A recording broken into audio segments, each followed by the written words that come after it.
Hello friends, welcome back to my channel. இன்னைக்கு நம்ம சேனல்ல என்ன பார்க்க போறோம் அப்படினா கிராமத்து பன்றி கறி வறுவல். வாங்க எப்படி செய்யறதுன்னு பார்க்கலாம். வீடியோக்குள்ள போறதுக்கு முன்னாடி this video is sponsored by Buymote shopping app. Buymote e-shopping appல உங்களுக்கு தேவையான grocery items எல்லாமே கம்மி விலையில வாங்கிக்கலாம். வீடியோவோட descriptionல லிங்க் கொடுத்திருக்கேன். ஆப் டவுன்லோட் பண்ணி பர்ச்சேஸ் ஸ்டார்ட் பண்ணுங்க. வாங்க இப்ப வீடியோக்குள்ள போலாம். இப்போ நான் 1 கிலோ கறி வாங்கி எடுத்து வச்சிருக்கேன். நல்லா வாஷ் பண்ணி எடுத்துக்கலாம். 2 தக்காளியை வந்து பொடி பொடியாக நறுக்கி வச்சுக்கோங்க. 3 மீடியம் சைஸ் வெங்காயத்தை பொடி பொடியாக நறுக்கி வச்சுக்கோங்க. ஒரு 10 காஞ்ச மிளகாய், இஞ்சி பூண்டு பேஸ்ட் ரெடி பண்ணி வச்சுக்கோங்க. இப்போ கேஸ் ஆன் பண்ணி ஒரு கடாயை எடுத்து வச்சு அதில் நீங்கள் எண்ணெயெல்லாம் சேர்க்க தேவையில்லை. ஸ்ட்ரெயிட்டாகவே வந்து பார்த்திங்கன்னா கறியை வந்து நீங்கள் ஆட் பண்ணிக்கலாம். இந்த மாதிரி கறியை ஆட் பண்ணிவிட்டு பார்த்திங்கன்னா அந்த கறியிலேருந்து தண்ணி தானாகவே விடும். இப்போது ஒரு 1/2 டேபிள் ஸ்பூன் அளவுக்கு மஞ்சள் சேர்த்துக்கிட்டு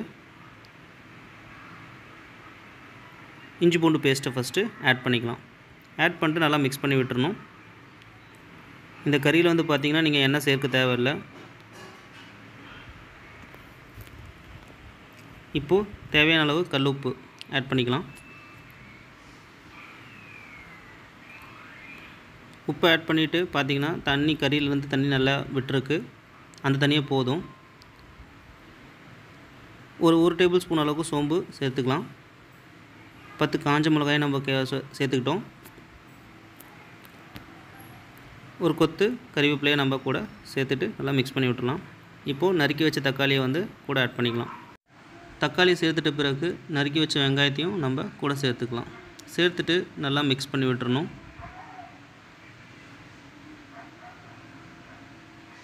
ஸோ இந்த மாதிரி நல்லா மிக்ஸ் பண்ணி விட்டுருங்க. பார்த்திங்கன்னா கறி நல்லா வெந்துட்டுருக்குது. வெங்காயம் தக்காளியும் நல்லா வதங்கிருச்சு. இப்போது அதுக்கு தேவையான மசாலாவை வந்து நம்ம ஆட் பண்ணிக்கலாம்.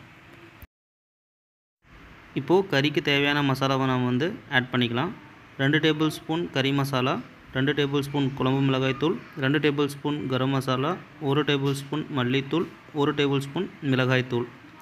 இது எல்லாமே வந்து பார்த்திங்கன்னா நான் ஆல்ரெடி ஒரு சின்னதாக ஒரு பவுலில் எடுத்து வச்சுருக்கேன். அதை நான் அப்படியே ஒன்றா சேர்த்து மிக்ஸ் பண்ணி விட்டுட்டேன். நீங்களும் அந்த மாதிரி எடுத்து மிக்ஸ் பண்ணி விட்டுக்குங்க. ஸோ இந்த மாதிரி பார்த்திங்கன்னா நல்லா ட்ரையாக இருக்கும். நல்லா மசாலா வந்து பார்த்திங்கன்னா கறியில் நல்லா அப்ளை ஆகிருக்கும். நிறைய பேர் குழம்பு வந்து விரும்புவாங்க. ஸோ குழம்பு வேணுங்கிறீங்க தண்ணி வந்து ஒரு 2-3 கிளாஸ் அளவுக்கு வந்து தண்ணி நீங்கள் சேர்த்துட்டு நல்லா மிக்ஸ் பண்ணி விட்டுக்கோங்க. இதுமாதிரி நல்லா மிக்ஸ் பண்ணி விட்டு கொஞ்ச நேரம் மூடி போட்டு நல்லா வேக விட்டுடலாம். பார்த்திங்கன்னா நல்லா குழம்பு நல்லா கொதிச்சு வருது. எண்ணெய் இந்த மாதிரி ஓரத்தில் வந்து விட்டதும் நீங்கள் என்ன பண்ணணும் அப்படின்னா அந்த குழம்பு வந்து தனியாக ஒரு பவுலில் வந்து எடுத்துக்குங்க. பார்த்திங்கன்னா கறி நல்லா வெந்துச்சு. இப்போது இதில் வர குழம்பு வந்து தனியாக நம்ம ஒரு பவுலில் எடுத்துக்கலாம். இப்போ பவுலில் வந்து தனியாக எடுத்தது பிறகு பார்த்திங்கன்னா கறி வந்து இந்தளவுக்கு இருக்கும். நம்மளுக்கு வந்து பார்த்திங்கன்னா மறுபடியும் நம்ம மசாலா வந்து தேவையான அளவுக்கு நம்ம ஆட் பண்ணிக்கலாம். முன்ன வந்து பார்த்திங்கன்னா 2 டேபிள் ஸ்பூன் வந்து ஆட் பண்ணோம் பார்த்திங்களா.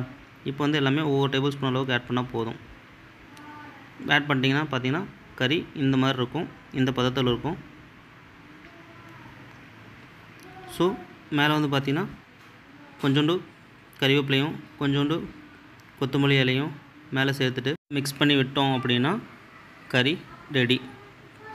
பார்த்திங்கன்னா கிராமத்து பன்றி கறி வறுவல் ரெடி ஆயிடுச்சு. இந்த வீடியோ உங்களுக்கு பிடிச்சிருந்துச்சுன்னா லைக் பண்ணுங்கள், கமெண்ட் பண்ணுங்கள், சப்ஸ்கிரைப் பண்ணுங்கள். சப்ஸ்கிரைப் பண்ணிட்டு பக்கத்தில் இருக்க பெல் ஐக்கனை ப்ரெஸ் பண்ணுங்கள். அப்போ தான் நான் போடுற வீடியோட நோட்டிஃபிகேஷன் உங்களே வந்து சேரும். தேங்க்யூ.